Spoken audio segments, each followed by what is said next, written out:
Bueno, buenas noches a todos. Nuevamente agradecer en nombre del Servicio de Mastología del Hospital Central de las Fuerzas Armadas a la Sociedad de Cirugía del Uruguay por el espacio que nos ha dado. Y un poco esta exposición viene ligada a lo que se habló recién en la media hora previa, sobre cómo reducir, desescalar, tratar de minimizar la extensión o la envergadura del tratamiento quirúrgico en una paciente utilizando la herramienta de la neoadyuvancia. Entonces ahora vamos a tratar de ver el cómo y el por qué la neoadyuvancia ha ido ganando terreno y cada vez se utiliza en forma más frecuente a lo largo y a lo ancho de los centros de mastología de primer nivel del mundo.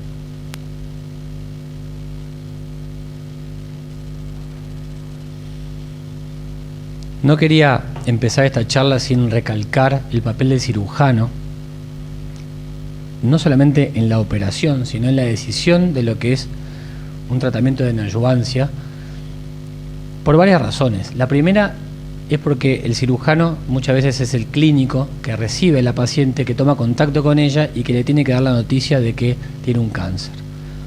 Y si el cirujano, como dice la ley del artillero, si yo la opero, no hay vuelta. Si yo no conozco las indicaciones de la neoadyuvancia y decido que la voy a coordinar y la opero, y la paciente tenía una indicación de neoadyuvancia, ya perdió una oportunidad y es una instancia que no tiene vuelta.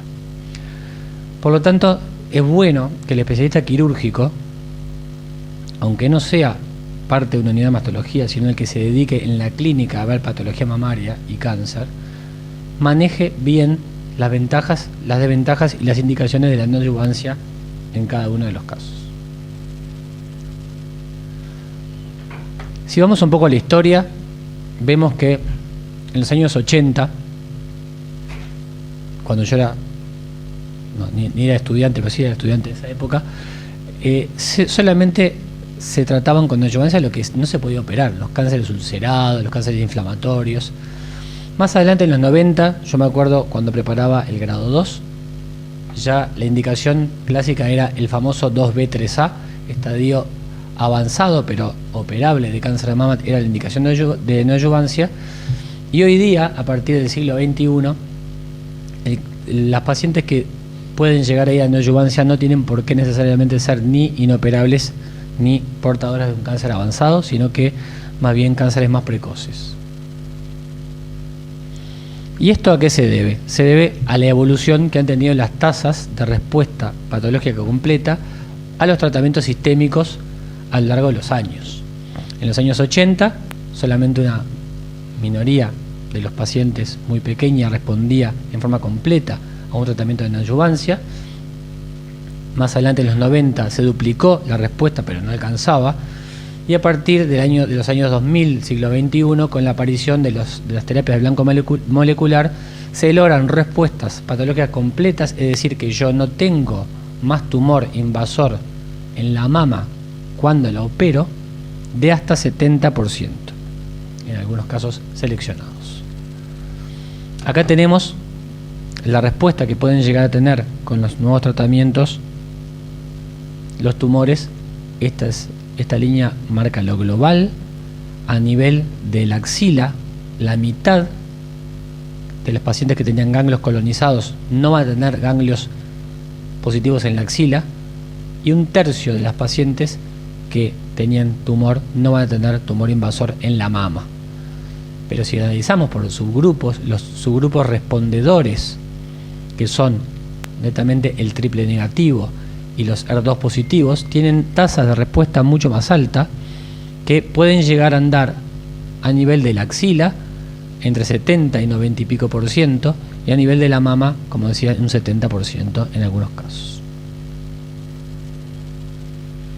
Entonces, ¿por qué la neoadyuvancia? ¿Qué es lo que nos brinda o qué nos mejora la neoadyuvancia? La primera cosa es que, como vimos recién, en esta paciente puede convertir pacientes candidatas a mastectomía en pacientes que se pueden tratar por cirugía conservadora. También en los últimos años se ha logrado reducir el porcentaje de vaciamientos axilares porque se convierten, como vimos recién, axilas positivas en axilas negativas. Y esto es lo que se llama entonces el desescalamiento terapéutico, es decir, reducir la envergadura de la cirugía, salvar la mama, salvar la axila. Otro argumento no menos importante y que ha tomado fuerza últimamente cada vez más es que sirve como banco de pruebas, para decirlo en forma simple, del tratamiento sistémico que vamos a usar, y vamos a saber si el paciente tuvo una respuesta patológica completa o si tuvo un tumor que respondió en forma parcial con tumor residual. Y como decía Elisa hoy, otorga un intervalo como que fue útil en esa paciente para hacer a veces test genéticos que pueden detectar mutaciones que nos cambian el tratamiento. Entonces, esto es lo que pasa cuando nosotros tenemos una paciente que tiene un tumor respondedor, pero que lo operamos de entrada. Nosotros la paciente la operamos, le hacemos la cirugía, después le hacemos el tratamiento sistémico, no nos vamos a enterar de que tuvo una respuesta incompleta en el momento, porque no se puede medir eso por el momento, y a los años nos vamos a encontrar con una recidiva y una sobrevida afectada en forma negativa. En cambio, cuando nosotros decidimos en las pacientes adecuadas hacer un tratamiento sistémico de entrada, cuando lo operamos, vemos si en la pieza hubo respuesta completa o incompleta, y en las pacientes con respuesta incompleta podemos elegir la posibilidad de hacer más tratamientos que se sabe y recientemente se ha comprobado que reducen la mortalidad de estas pacientes en un 50%. Es decir, que estas pacientes tienen sobrevida mejor.